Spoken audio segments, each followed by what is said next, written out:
Welcome to What Does AI Mean for Cities? Insights from leading city planners. So good afternoon, everyone. We're thrilled to have you join us today for this exciting webinar. Whether you're seasoned or just learning about this topic, we have a wealth of insight and information to share with you today. I am Michael Suarez, Marketing and Communication Specialist with Smart Cities Connect, a part of Tech Connect, and I'll be your host for today's session. Before we dive into our engaging discussion today, let me quickly run through what you can expect during our time together. Firstly, we have a great panel of speakers who will bring a wealth of experience and expertise.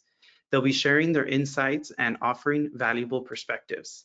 In order to have a smooth presentation, the audience will be on mute. Following the presentation and discussion, we'll open the floor for questions from the audience. So we encourage active participation. So please feel free to submit any of your questions through the question control panel, and we'll do our best to address as many questions as possible during our Q&A session. So without further ado, let's kick off today's webinar on what does AI mean for cities? Insights from city leaders. Today's speakers are Conor Riffle, Senior Vice President of Smart Cities at Rubicon, Stephen Goldsmith, former mayor of the city of Indianapolis, and the Daniel Paul, Professor of the Practice of Government, Harvard University's Kennedy School of Government. We have Denise Riedl, Chief Innovation Officer of the City of South Bend. So thank you all for joining us today. My first kind of question, just to kind of dive in, what do you all think about AI? And Denise, you can go ahead and take this, but what are your thoughts? What do you think about AI? Oh boy. Yeah, no, I mean, I was discussing this with a few colleagues at a conference the other week, and I think we've all agreed that especially generative AI is akin to, flying a plane as you're building it. It's exciting, but also it presents a lot of opportunities for cities, but I think we're still learning as we go, the governance implications, the privacy implications, as well as like how this is going to change our workforce. Those are all the things in our mind right now. And I feel like we continue to generate questions at a faster rate than we are generating answers, which makes this an exciting time for city governments and for people at all levels of government. But, also I feel like we all feel that strong sense of responsibility to make sure that we're being thoughtful, that we're communicating across cities, and we're understanding the implications of the new solutions, technologies that are coming out. Awesome, thank you. And I also forgot to just mention, if you can just briefly talk a little bit about you and share your insight, and then I'll go after each person, they can kind of explain a little bit about who they are and then what they think about AI. Sure. Just to introduce myself, I'm Denise Riedl. I'm the Chief Innovation Officer for the City of South Bend, Indiana. In my role, I'm head of the city's Department of Innovation and Technology. Our department, we are a Swiss Army knife, small city department. We deliver services, tech, data, design services for our city departments. So I house internal IT and cybersecurity, as well as customer service, digital transformation, data and performance, and technology strategy and development for the region, including digital equity and smart city work. Awesome, thank you. Mr. Goldsmith, if you can also just share a little bit about yourself and then some thoughts that you have about AI. Sure. Let me first start with my thoughts about Denise, though, and then I'll talk to you about my thoughts about AI. So, I mean, she's not just any innovation officer, she's one of the leading ones in the country. So I'm delighted to be here with her. Also, Denise, when we come back, I think it's interesting that a mid-sized city like South Bend has developed so much sophistication. And I don't mean just you or one of your predecessors, Santi. I just mean maybe it's the relationship with Notre Dame, maybe it's your ability to attract folks in. But I think there is something here to be said. If you're a mayor of a mid-sized city and you're thinking how I'm going to do anything, well, look to South Bend, for example, and a couple other cities like that have done really well, punched above their weight. So I want to flag that so that the so the subject doesn't seem daunting to somebody who doesn't have a big staff. And also it's a delight to be here with Denise. I run a project for chief data officers for cities around the country, and Denise is a member of that.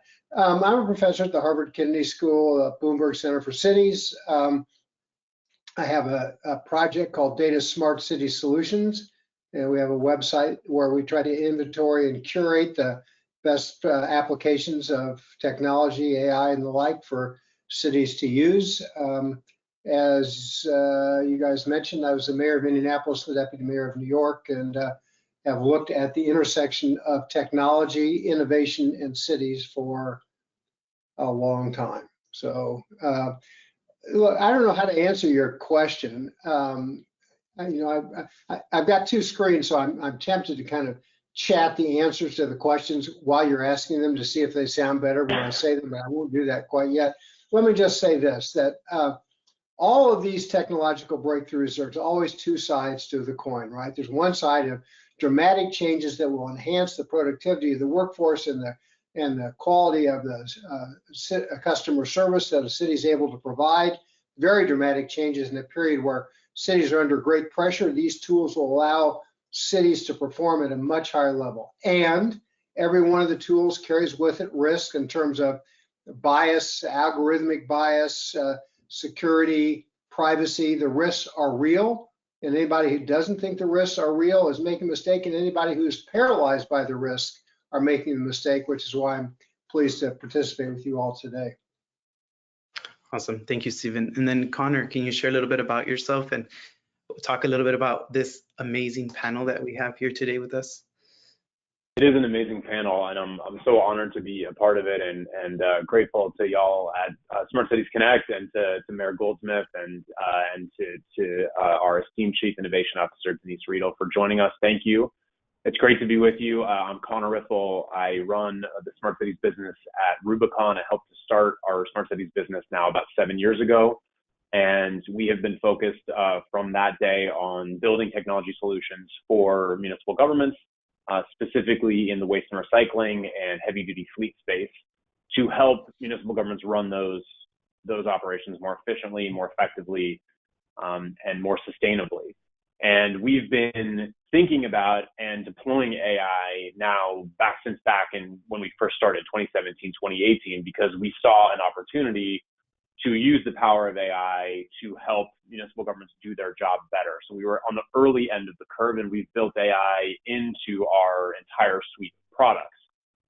That said, we're in a new era now, right? And so one of the reasons why I love this discussion and why I can't wait to hear what Mayor Goldsmith and what Denise have to say is that it feels like there was a real sea change that happened last year. And now, it seems abundantly clear that while we have just been thinking about AI in terms of like how it can help, fundamental basic core services like waste and recycling deliver better outcomes in cities, it's actually very clear to me now that AI is going to transform every single department in the city, and indeed how the city operates at the entire level. So the change is real, the opportunity is real, I think, both for American cities and for the residents that they serve.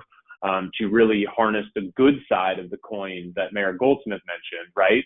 And make sure that the innovations that we're all working on to make American cities better deliver on the good side of that coin. So I'm particularly fascinated. And I actually wanted to ask Denise and the Mayor Goldsmith, if each of you, Denise, we can start with you. Do you remember where you were when you first saw the power of ChatGPT, or you heard about ChatGPT? Like, do you remember that moment? And I'm really curious what you thought about, if you remember that moment and you can describe it, I'm really curious what you thought about in terms of the implications for cities when you saw the power of that technology. Did you have a moment? I did. I remember I was at home and I just was experimenting. I was throwing spaghetti against the wall. And my mind immediately went to where I think a lot of people's minds go to, which is governments they share all kinds of information. There's, I don't know how many pages of procurement documents and HR documents and public records online from every city in the United States, right? If I wanted to create an RFP for an RMS system or for an ERP, I could easily have ChatGPT, Frankenstein, all of those together and create like a starting point. And so my mind immediately went to those use cases that derive from the volumes of public information I know exists out there in like the city internet. And I felt like almost overwhelmed by the possibilities. And I now, many months later, am still processing them along with all of my other city peers. How had you been thinking about AI and building it into, I'm just curious, sorry, Michael, I don't mean to have this discussion. I'm just so curious, like how had you been thinking about AI before, and did that moment that you're describing, do you think about it differently now? Yeah, I mean, what struck me so much about that moment, and just to be clear too, the city had been using AI before ChatGPT came out, right? And I think this is what shocked maybe some of my peer department leaders. I think a lot of chief information and innovation officers had this experience where you start to talk to your fire chief, your police chief, your kind of leadership peers at the city. And you realize some people didn't know that we had a social media tool that used AI to synthesize sentiment, right? We've used AI before, right? We used AI to detect potholes in our city. But people, because ChatGPT is so democratized, people suddenly started to experience AI in a way that they hadn't before, which immediately gave people like me less control, right? It was both transformational in the sense that there are more users, but also immediately harder to govern. Suddenly, AI isn't something that's built into these very specific use cases around pothole detection, around analytical tools. Now, generative AI has really democratized the possibilities of AI, and now it's become a totally different ballgame for how it impacts my job. Before that was always something I thought of is, in terms of these new vendors, these new products, how do we make decisions responsibly on top of these models? How do we assess these partners and vendors, make sure they're handling our data, well, that they're being sensitive to things like bias? That was already on the table right before that aha moment with ChatGPT. But I think the biggest part of that aha moment was the fact that, okay, now I know that this is no longer a conversation that happens in a technology procurement situation. This is no longer a situation where it just is governed in my department. Everyone is seeing, experiencing, and testing this, anyone who wants to. And that democratized moment of AI with ChatGPT really, even though it existed before, changed the nature of what it meant to cities. Fascinating. Well, Michael, if you'll indulge me, Mayor, did you have a moment with ChatGPT as well? I'm not sure a moment. I'm not sure where I was. I'll respond this way, and then maybe make a comment about what Denise said as well. So when I first thought about chat, I don't remember where I was, but since I've been in local government for 30 years, I like Denise, I just think local government. So So it took me back to one of my portfolio responsibilities when I was in New York City was the call center, 311. At the time, we got 20 million calls a year. I think they're now up to 30 million calls a year. At the time, we were working through IVR, right? How do you get the voice commands to respond correctly? Where do the voice trees go, right? And at the time, 60% of the calls received in New York 311 were just information calls. They weren't even requests for services. Like they were, is this the day of the week I have to move my car from one side of the street to the other? So when I thought about chat, I thought the following, you know, not only, there's two sides of this. On one side, was Denise is mentioning, the democratization, the ease with which you can get democratized. Open data is only really open if you can use it, right? Otherwise, it's not. But even more importantly, how about the job of the average, maybe not more importantly, but more immediately, the job of the city employee, the call center operator? He or she can have immediate access to real information much more quickly. So now we think about both sides of this with chat. Residents can get more access to information on their own. And I don't mean just like which side of the street is my car parked on, but you know, are the softball fields in good condition today? So they're asking anybody, not just the call center operator, for information on that situation. That's one. And then the time that's freed up on the part of the call center operators, because people are answering a lot of their own questions, that now can become knowledge work, right? It's not commodity work, it's knowledge work. And they then have access to, with simple inquiries, they can access huge amounts of information instantaneously. So think about the transformation of public work. And for me, and maybe throughout this conversation we're having today, it all goes back to the following in terms of right on the horizon. How can chat make the productivity, job satisfaction, and customer service of a city employee that much better? Awesome, thank you. So good. Yeah, that is good. So good. I mean, it seems like, listening to both of you talk, it seems like a massive opportunity for municipal government.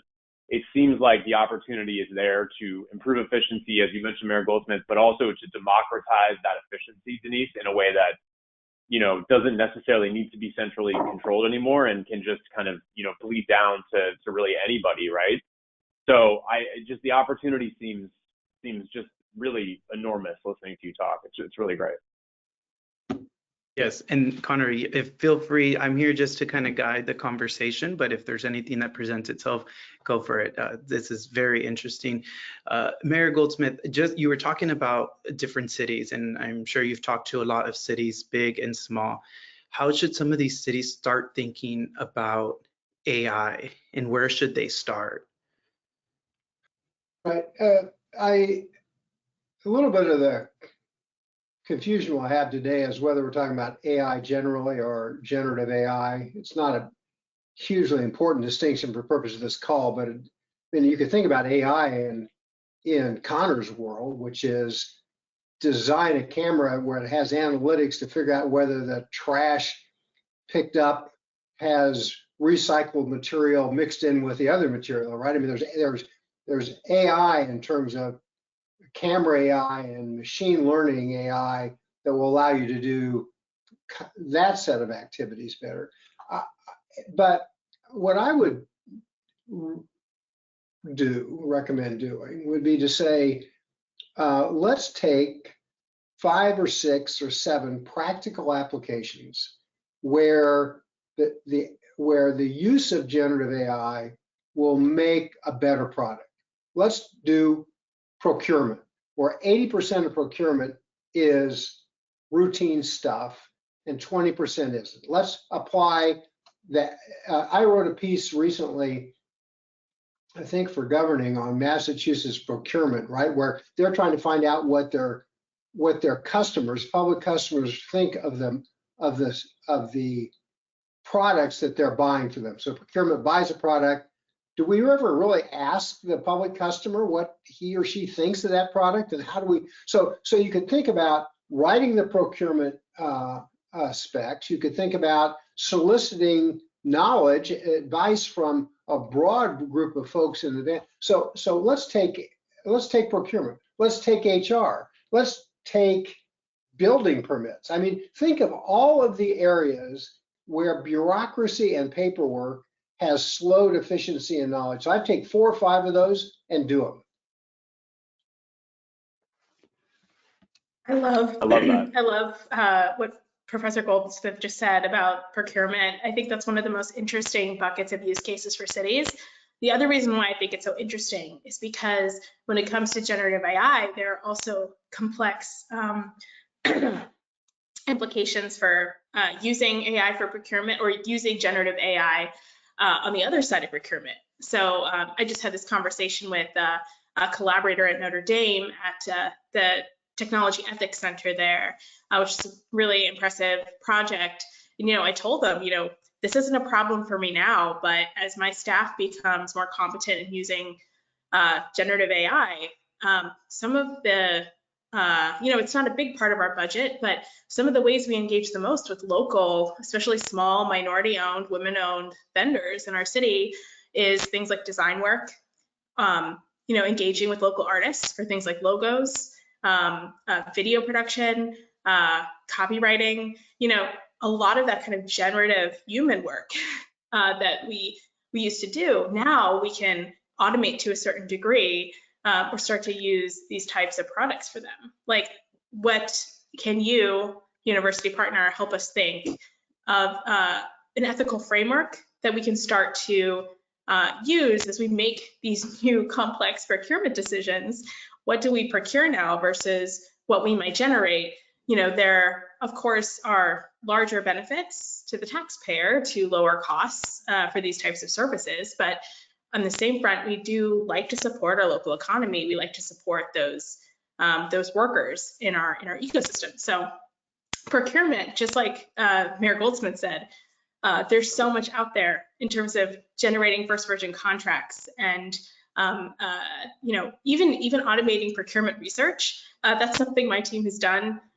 It's been enormously helpful. But on the other side, I think that there are further down the line, cities are going to have to start to really think strategically about where that line is between what we use these products for and when we generate and when we procure with a human service provider.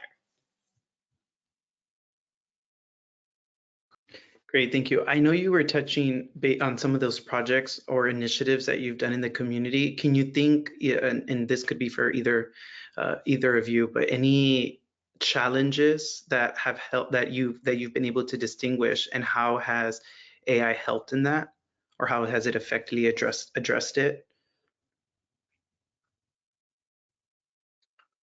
Well, I'm just Denise is contemporary. All I do, I'm a professor now, I'm no longer mayor. I just talk about what other people do. So let Denise go first, then I'll talk about whatever she's doing. Absolutely. So, I'd say the biggest use cases in South Bend, again, small city, just like Mayor Goldsmith said, we've been using AI for mostly for analytical support as well as for infrastructure assessments in our city. In terms of generative AI, we're still in the very early days of experimentation, close-knit experimentation. I would recommend to any city on the call who hasn't done this yet to deploy a survey to your workers.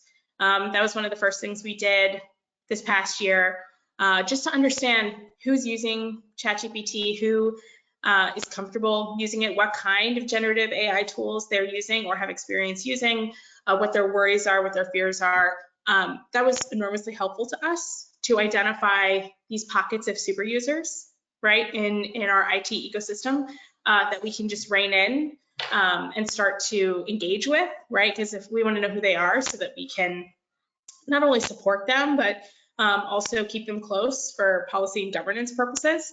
But people right now are experimenting with generative AI for social media, for content development, even just for internal things. One of our favorite uses is, in 500 words or less, or at a 5th grade reading level, describe what CBRS is,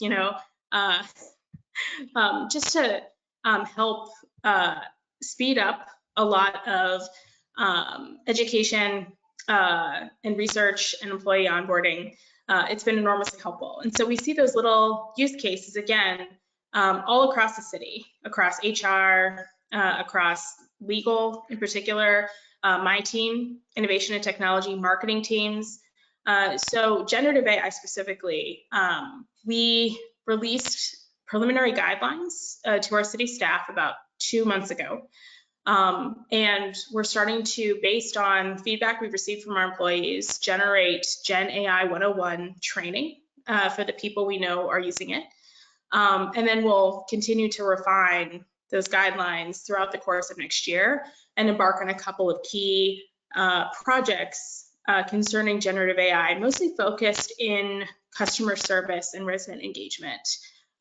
We, just as a city, because of our goals and the work that our mayor has identified as priorities, that's where we'd like to start, and those are the applications we're most interested in. Michael, you could look at this as AI or generative AI. Just, I see Conor staring at me, so I'll talk about him now for a second. So let's take what you'd think of maybe the least AI thing in city government, a garbage truck, a sanitation truck, right? And you go, okay, well, that doesn't have anything to do with the conversation, but everything does, right? So if we consider AI in several ways, right? One would be the truck itself. It is sending off through its sensors so much information on its maintenance, on its exhaust, on its hydraulics, right? That can dramatically enhance the way that truck is maintained. One. Two, we talked earlier about, well, what's the function of that truck? Well, one truck does recycling, one truck does rubbish. Then we think about, well, let's go a little bit farther. If the truck takes pictures, and Conor, you can talk about this, but I mean, I just want to take like that average, just a average critical city function and think about all the ways AI can touch it. Well, I know you've got something that now allows you to take pictures of the curb as the guys pick up, the men and women pick up the trash, and then tell the 311 call center about what they saw. So when the person calls in, you can explain that more than I can, but I'm saying, so first of all, we got the truck, then we've got the curb, then we've got the route, right? So this, and so to a little bit to Denise's point, I think it's a mistake to think about whether we are fully automating a function. What we're really doing is automating some part of the function in order to improve the human-machine interaction, right? So what are we telling the driver about that truck, or the supervisors about the work of the driver and the collector? And so you could do that exercise in every single city activity. And then you get to what Denise is talking about, then you can produce instantaneous information to the homeowner about truck and services and quality and feedback loops. And so now we've improved the whole kind of virtual cycle of engagement and city responsiveness. Great, yes. That's right. Yeah, I was going to add, and I think you're exactly right, Mayor. It's like, garbage is this core service that municipalities offer that, you don't necessarily think about having a technology component, right? Truck's got to come, truck's got to pick it up. But actually, we've always had this thought that it could be more than that, because the garbage truck is the only vehicle that goes up and down every single street of the city at least once a week. So, AI allows us now to equip it with a camera that can actually passively detect all these other things related to infrastructure in the city on every single street, updated every week. And previously, sure, we could have put a camera on a vehicle and done that, but the city staff would have been overwhelmed with data. Hey, now I've got a picture of every single street in the city, or 10 pictures of every single street. What am I going to do with that? I got to look through all of them or whatever. AI allows us to process all those images and look for, have the AI look for just the things that we care about, just the things that we're looking for. Was the garbage set out? Was the recycling set out? If we're doing a recycling participation study, are there potholes on that street? Are there developing potholes on that street? Are there broken curb cuts? Are there graffiti? What are the other infrastructure things that we're doing? And AI can pull that out without the city staff having to go through all those images and analyze it. So that's really, I think, as the mayor said, the opportunity with AI. And again, I couldn't endorse this more. It's not just the garbage space. We have, a similar story with snow removal vehicles, a similar story with street sweepers, and then a similar story in literally every department across the city to take out that work and make it more efficient for municipal government to deliver those services in a cost-effective way. Everything you said, Conor, I loved, and I want to make the extra point as well that when it comes to especially infrastructure assessments, leveraging AI to detect potholes, to detect broken infrastructure. Before these types of tools, cities were entirely reliant on 311 calls, right? Or staff notes in the field, and so when you think about AI, there's certainly lots of ethical and equity implications for AI we should discuss that are worrisome.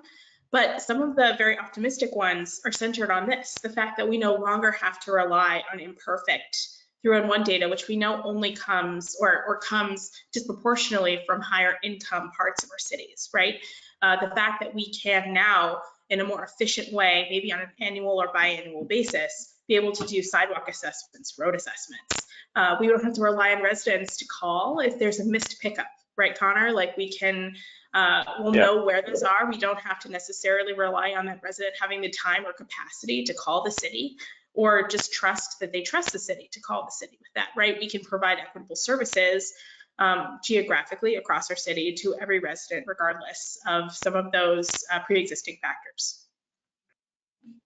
It's such a good point, and it reminds me of something that we talk a lot about here at Rubicon, and I think probably we stole this from Mayor Goldsmith, so apologies, Mayor, but when we talk about moving municipal government from being reactive, right, 311 calls when something is broken, to being proactive, which is, hey, I fixed the pothole in front of your house because my garbage truck detected it through its normal course of operations using AI, and we fixed it before you even knew that was an issue or before you called 311 to complain about it.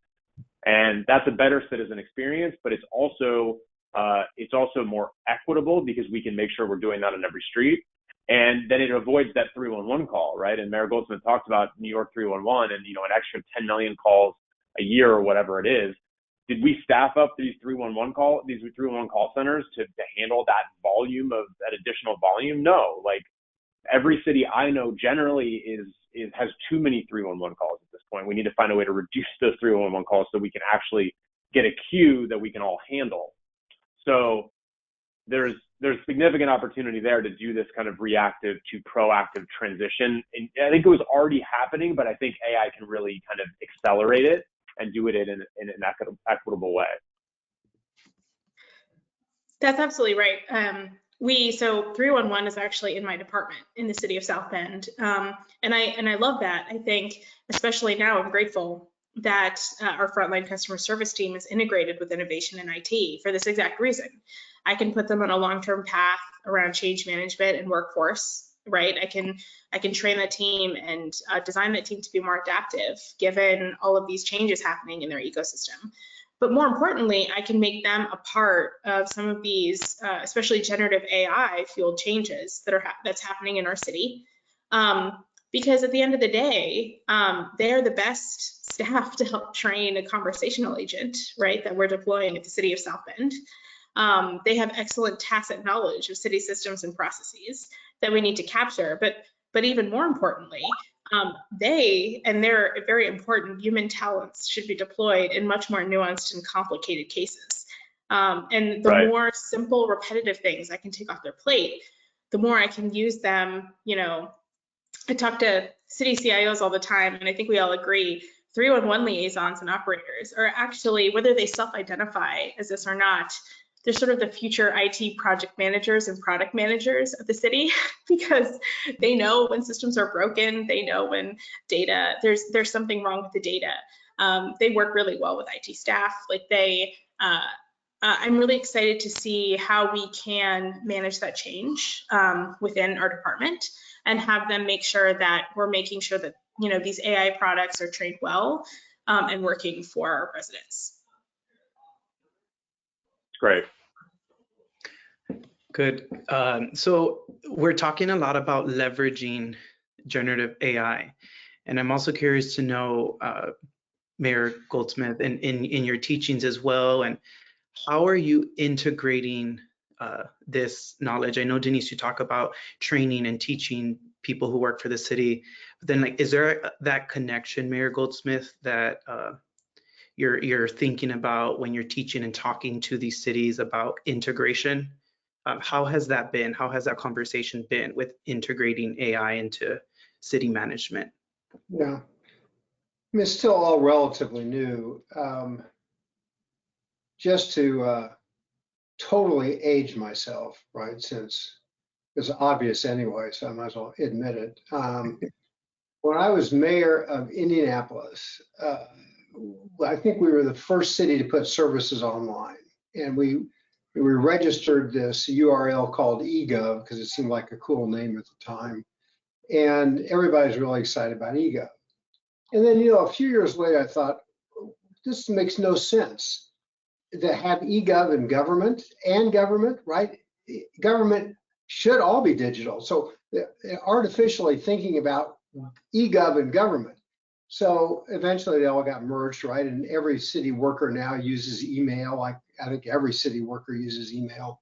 We did a study in New York City and some didn't, but basically every city, right? So I only mention that for the following reasons. We now have some pretty advanced, the tools that seem pretty advanced. And I wrote an article with Santi, Denise, and Fast about some work that he had done in Boston, thinking about the future of generative. And he writes, so one of the things that became clear is that because Santi's the guy that has Denise's position in Boston, more or less, the titles are slightly different, and he was in South Bend. So his ability as the translator between generative and the workers enhanced the applications.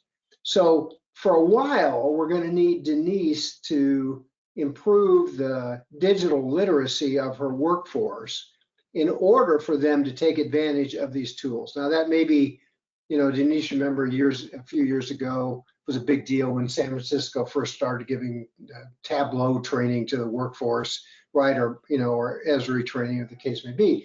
But so there'll be some of that. But then eventually, right, the skills will be more pervasive. And I'm just close with the following. It's not like everybody in South Bend needs to be Denise, because you will want to escalate the capacity for complexity as you go up the ladder in terms of kind of technical training.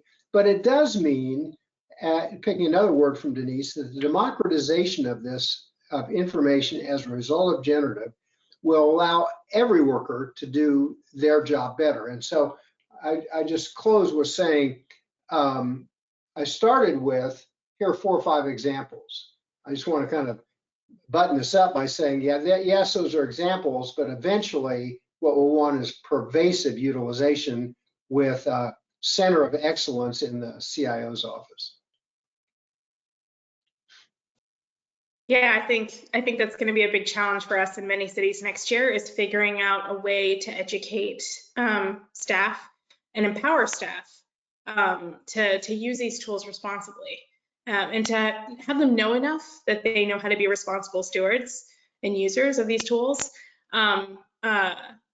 But at the end of the day, my staff, myself included, I don't have enough time to experiment with all of the really excellent types of use cases that apply to every part of city government. And so in a way, I need their cooperation and their partnership, not only from an IT governance perspective, but from an innovation perspective. I'll also, I'll say I'm very optimistic about what generative AI can do for the city. I'll close though with maybe one of the downfalls of having these tools be democratized with an anecdote. This happened last week, actually. One of my fellow department heads at the city, I noticed I was leading a meeting about cybersecurity. So it's a sensitive meeting, right? And I'm briefing a collection of leaders about our plans and our posture.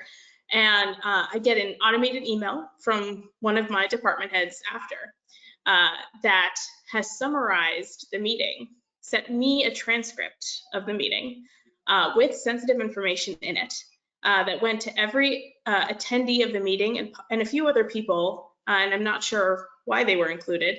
I find out after the fact that this department head was using a free AI tool. Didn't cost anything, right? So it didn't come across my plate in the procurement lifecycle, right? I didn't have to approve this purchase. They used it in their team's environment. This is problematic for several reasons, right? One, because it was a part of our normal meeting solution suite, no one in the call actually consented, to the transcription or the AI summary that was generated, no one was prompted for consent in the typical way that they would be in our normal meeting environment. I have no idea where that vendor is storing that data, right? And the fact it happened automatically, right? It was autopilot AI, right? And it happened automatically. There was no human point or bumper that was a stopping point to say, this is a meeting that should not be recorded, right? Or this is something that should not be sent out to everybody after the fact, or we should review the list of people that receive this before it is sent out. So I wanted to share this just because the democratization of these AI tools is so exciting. And I see the possibilities for productivity now, not just at the project level, like it used to exist with the Rubicons of the world, but now at the person level at the city. But the fears now are about, these tools are out there for use. Many of them are free. And now we have to educate and empower our users to be good stewards and to understand the implications of some of the choices that they're making that might be out of my control. And so I wanted to end with that anecdote because it's this duality of the good and the bad that comes from this democratized AI environment is a balance that I feel like I live out every day in some form or another. Yes, no, absolutely. That was a great point. And that actually leads to a little bit more of my next question. And we are getting close to the Q&A. So I just want to encourage the audience members to put in their questions in the control panel.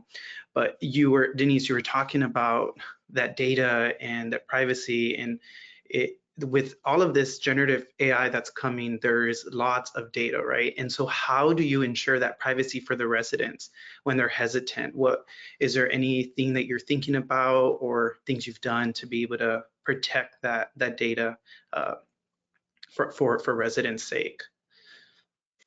Yeah, I think as the private sector continues to innovate, the two main areas I think we stay secure are by keeping up to date, being thoughtful about the way we procure services and the way we engage with vendors and the types of privacy expectations and data sharing expectations that we set up for them and in partnership with them. But the second is just building on top of what a lot of cities have already done, which is having a pretty robust data governance process anyway, right? This is kind of why it's so great that we have these foundational data governance practices that have existed, evangelized by partners like What Works Cities and Results for America. Having a good data governance group at the city where you have stewards in different departments, you have people that are data literate, that understand the fundamentals of privacy, even if they don't work in IT. If you can build up that foundation, then you can also make sure that you can use that human infrastructure and that kind of governance structure to govern AI. And as we move forward, continuing to keep that data governance process strong and use it in that way is going to be important. I'll add too, Michael, just to build on what Denise said, that another thing that you can do is require of your vendors that privacy is really part of the design of their application, not just a bolt-on. So I'll give you an example of how we've thought about this when we do, for example, detection of potholes with AI from vehicles from cameras on the vehicle. We actually deploy the cameras and we deploy our processing on the edge. So that, which means like in the vehicle itself. So the images are actually never seen by a human. We take a bunch of images and then they are processed on the device, and we only send up to the cloud the ones that contain the image of the pothole. And that, as an example. And then what we do is we blur that image at the point of on the edge as well, so on the vehicle as well. So that means what the human sees, the only thing that a human can see is a blurred image that already contains our best guess of where the pothole is located. And that ensures that privacy is protected really from the way we designed the system, which means that it's much harder for humans to be in the loop, and it keeps the privacy protected throughout. So that, I think, approach is what we need for all these other AI applications, as well as to kind of bake that privacy approach in from the beginning into the design of the application or the product.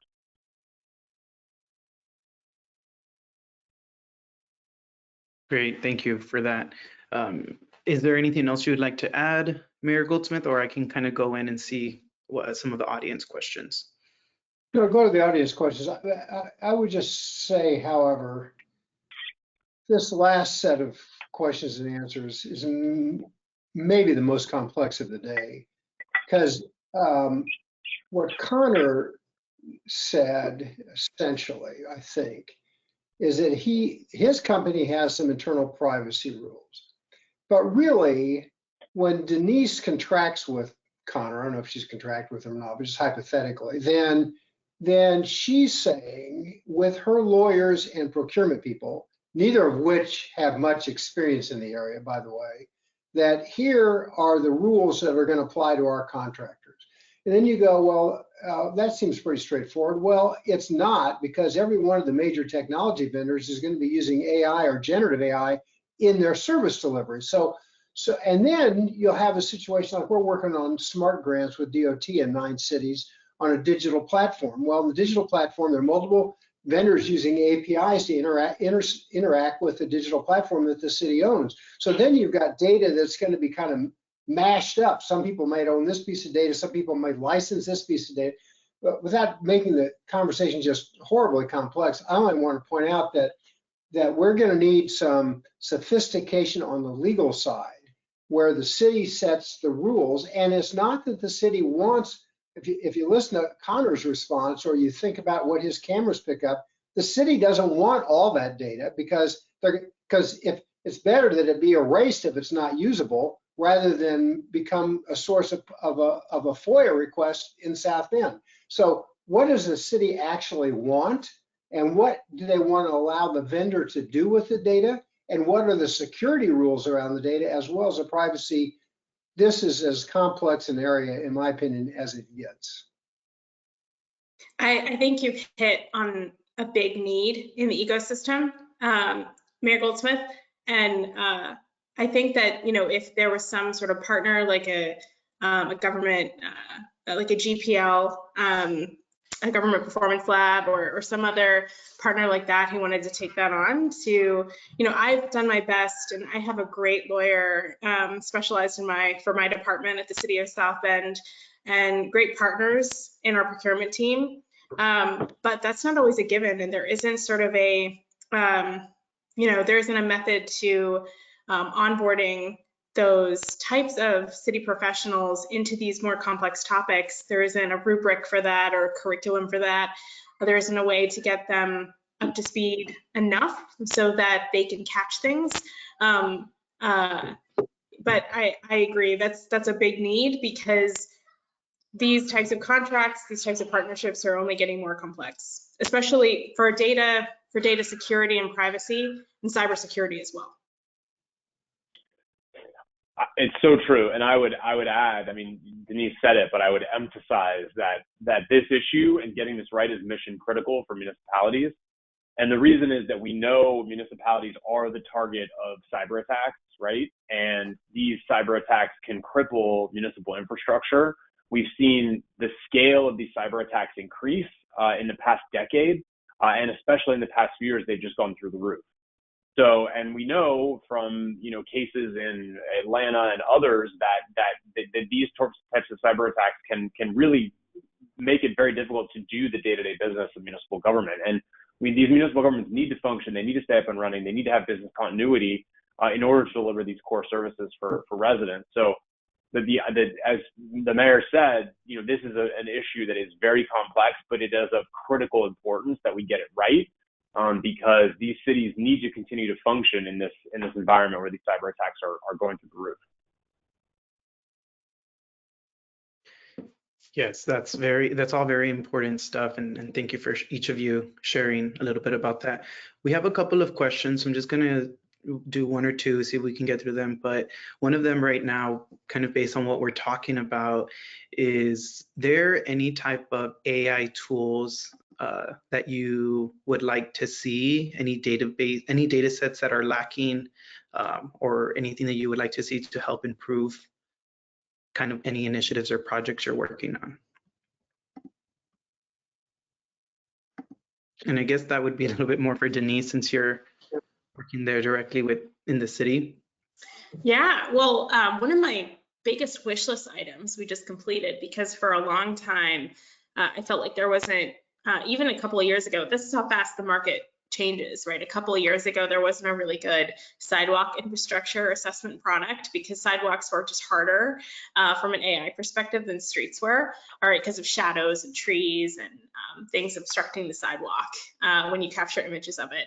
And that was a big issue in South Bend, was getting the kind of citywide picture of our sidewalk quality the way we have with our streets. That was probably number one on my wish list for a while and just got ticked off, which is nice. No, I mean, I would say my top of my wish list isn't necessarily an AI product. It's having better underlying data so I could use more AI. I think almost any city might say the same. Yeah, good data in, good data out. You sort of, we just need to make sure that, we're replacing our legacy systems, and that our city staff are kind of using our work order management systems or CRM properly, so that, where anything that we build on top of it is actually going to be accurate and useful.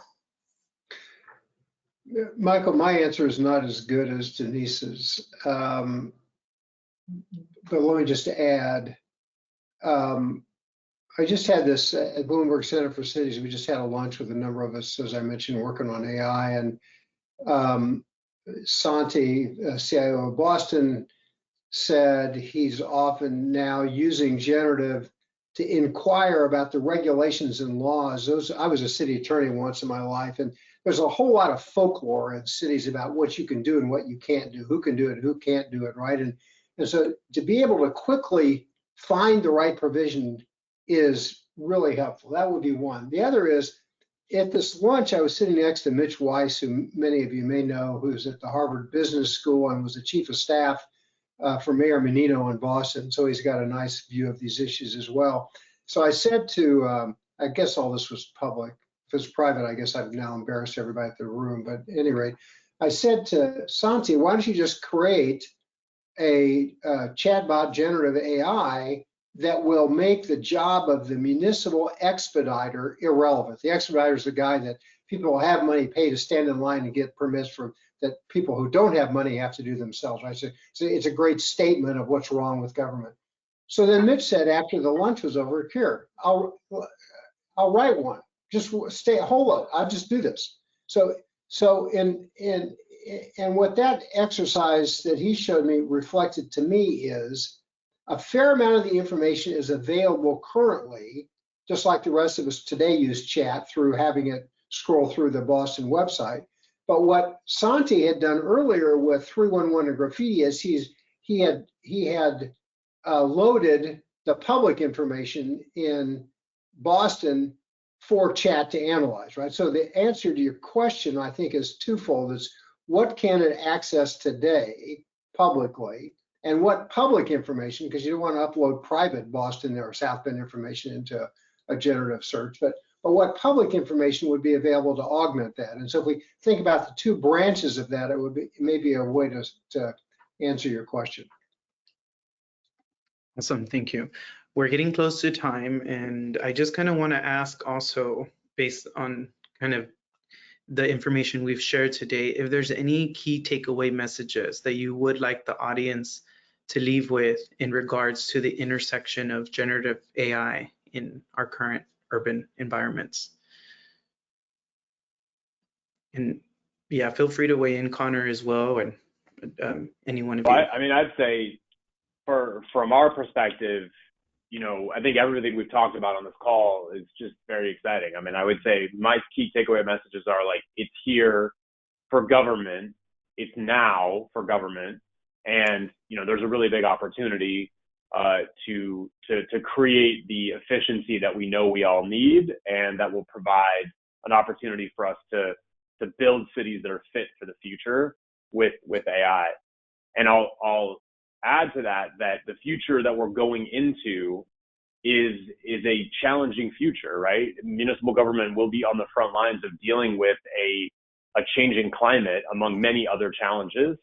And that is going to put even more pressure on the scarce resources that we have in municipalities, because municipal governments are the ones that bear the brunt of the storms that are coming. So the time is now really to take advantage of this incredible technological revolution that we're living through right now in the early stages of, and deploy it so that cities can be prepared for that coming future.